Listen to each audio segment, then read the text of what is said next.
श्री गणेशाय नमः। नेपालका केही धार्मिक स्थलहरूको नाम मैले भन्न गइरहेको छु। मलाई याद भएसम्म मैले सरस्वती भन्नेछु, गल्ती भए माफी चाहन्छु। चेतिबिनीका शिलाजी, पूर्तिघाटका हनुमान, बेलटारीका शिवजी, हिलेका सिद्धबाबा, रिडीका ऋषिकेश काशीका विश्वेश्वर, तम्बासका स्वरभाइ मास्टर कुलाइन, दाउनेकी दाउने देवी, स्याङ्जाकी आलमदेवी, अकलादेवी, जगतदेवी, पाल्पाका भैरमनाथ सत्यवती, बुटोलका सिद्धबाबा, गैँडाकोटका मौला, कालिका देवी, देवघाटका देवघाटधाम, गोर्खाका मनोकामना, खोटाङका हलेसी महादेव, दोलखाका भीमेश्वर, काठमाडौँका गुजेश्वरी, बागमती, बुढानीलाकण्ठ, बालानीलाकण्ठ, दक्षिणकाली, भद्रकाली, स्वयम्भूनाथ, पशुपतिनाथ, चन्द्रगिरीका भालेश्वर महादेव, भक्तपुरका डोलेश्वर महादेव, रोसुवाका गोसाईकुण्ड, मुस्ताङका दामोदर कुण्ड, धरानका बुढा सुब्बा, ताप्लेजुङका पाथिभरा, जनकपुरका जनकपुरधाम, नेपालगञ्जका बागेश्वरी, प्युठानका स्वर्गद्वारी, बागलुङका बागलुङकाली, अर्घाँचीका सुब्बादेउराली, पर्वतका हिमालय पर्वत, पोखराका तालबराई, सिद्धिविनायक, बिन्दवासिनी, नवलपरासीका त्रिवेणी धाम, बाबा बर्दगोरिया, कैलाशपति, अष्टनाग इष्टदेवता, बर्मा झाँक्री, शिखारी झाँक्री, भूमैका दुर्गा माता, विष्णुका 10 अवतार, धनधान्य लक्ष्मी, जयदुर्गे माता, श्रीकृष्ण गोविन्द हरे मुरारी, रामलक्ष्मण हनुमान, सत्यसीता पार्वती। अब षष्ठीसौँ अध्याय। कुमारजी आज्ञा गर्नुहुन्छ हे अगस्त मुनि। एक दिन नवराज राजाले आफ्नी मुमासित विन्ती गरे, हे गुमा, ईश्वरका कृपाले म यहाँ आई राजा भएँ। अब आफ्ना राज्यमा भए जति ब्राह्मणहरूलाई डाकी भोजन गराउँ र श्रद्धापूर्वक दक्षिणा दिउँ। यस जन्ममा धर्म गरेको अर्को जन्ममा पाउला। यो सुनेर घुमाले, हे पुत्र, तिमीले बेस भन्यौ। तिम्रो मन यसरी नै सधैँ चित्तमा लागिरहोस्। मन्त्रीलाई अर्याई ब्राह्मणहरूलाई निमन्त्रण गर्न पठाऊ। चन्द्रज्योति नगरका तिम्रा बालबालकका सङ्घीहरू पनि निमन्त्रणामा पठाऊ।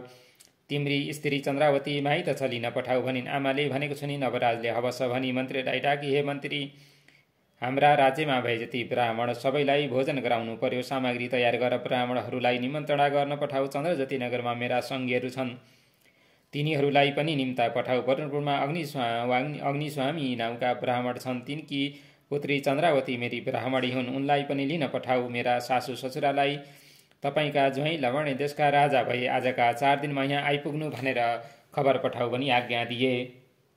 मन्त्रीले हवस भनी लवणे देशका राज्यमा बसेका ब्राह्मणहरू सबैलाई निमन्त्रण गर्न पठाए। चन्द्रज्योति नगरमा नवराज राजाका सङ्घीहरूलाई पनि डाक्न पठाए। चन्द्रावतीलाई पनि लिन भनी डोलीहरूलाई पठाएर अब सब सामग्री तयार गरे। डोलीहरूले बरुणपुरमा गई अग्निस्वामीको घर कुन हो भनी सोध्न लागेर कसैले त्यही हो भनी बताइदियो। घरका आँगनमा पुगी डोलीहरूले बोलाउन लागे। हे चन्द्रावतीले त्यो सुनि तिमीहरू को हौ, कहाँबाट आयौ भनी सोधिन्। डोलीहरूले हामीलाई राजाले पठाउनु भयो र नवराज राजाले पठाउनु भयो र हामीले लवणे देशदेखि आयौँ भनी बिन्ती गरे। तब चन्द्रावतीले सोधिन्, हे डोले हो, तिमीहरूले नवराज राजा भनी आश्चर्यको कुरा गर्यौ, उनी कसरी राजा भए यो सब मलाई भन। डोलेहरू भन्छन्, लवणे देशमा राजा नहुँदा हात्तीलाई सुनको कलश र फुलको मालाले राजा खोज्न पठाएको थियो। नवराजलाई देखि सुवर्ण कलशले अभिषेक गरेर फुलको माला पहिराइदिँदा लोकले दरबारमा लगी राजा बनाए। चन्द्रावती रानी कहाँ छिन्, खबर गरिदिनु पर्यो। चाँडो नगए राजा हामीसँग रिसाउने छन्। त्यो सुनेर चन्द्रावतीले मनमा आनन्द मानी। चन्द्रावती नाउँ भएकी उनकी ब्राह्मणी मै हुँ।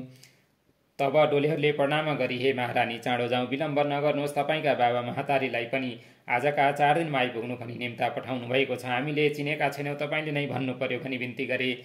चन्द्रावतीले लौ पनि चाँडो गई आफ्ना बाबा महातारीसँग नवराज राजा भएको खबर र आफूलाई लिन आएको कुरा सबै भनी तपाईँहरूलाई पनि आजका 4 दिनमा आइपुग्नु भनी निमन्त्रणा पठाएको रहेछ। आज्ञा भए म जाँदी हुँ भनिन्।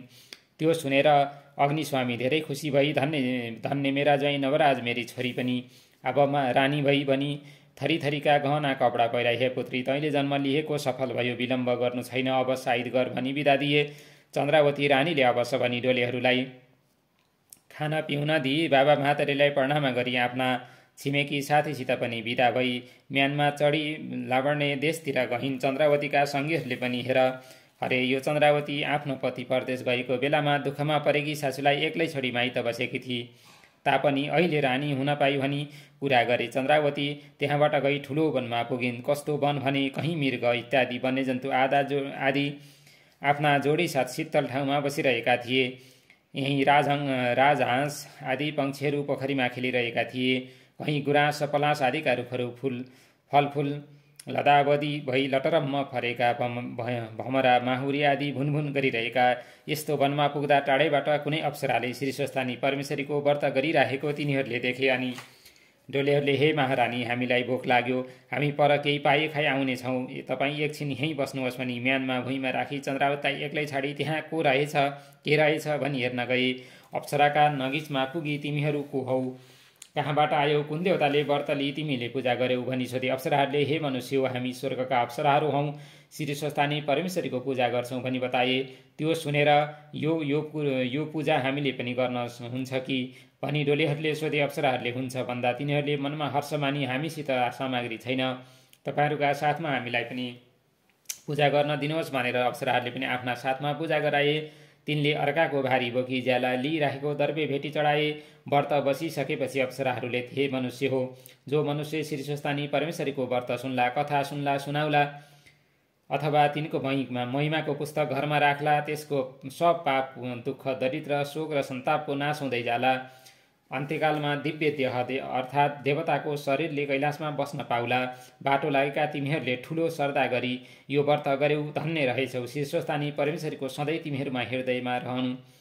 अब जहाँ जान आएका हौ उहाँ जाओ भनी श्री स्वस्थानी परमेश्वरीको प्रसाद दिए। डोलेहरूले तपाईँहरूका कृपाले हामीले श्री स्वस्थानी परमेश्वरीको व्रत गऱ्यौँ, अब हामी जान्छौँ भनी अप्सराहरूलाई प्रणाम गरी म्यानमातर्फ गए। अप्सराहरू पनि स्वर्गमा गए। इति श्री स्कान्द पुराणे केदारखण्डे माघमात्मे कुमार अगस्त्ये संवादे श्री स्वस्थानी परमेश्वरी व्रत कथाया चन्द्रावती लावण्यदेशो गमनो नाम षष्ठम विषम अध्याये। नम ओम नम ओम नम ओम नम श्री स्वस्थानी परमेश्वरी की जय।